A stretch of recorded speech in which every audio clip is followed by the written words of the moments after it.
Ну, этот проект очень важен для Министерства юстиции, потому что один из основных компонентов проекта связан с усовершенствованием системы пробации в Кыргызстане.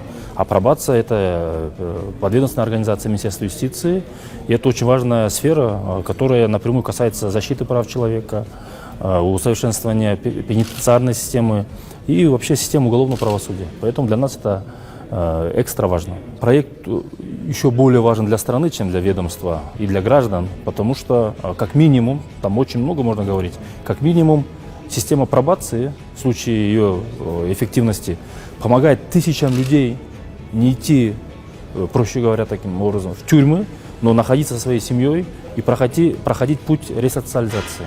То есть эти люди, вы видели на презентации, имеют очень низкий, менее 0,5% рецидива.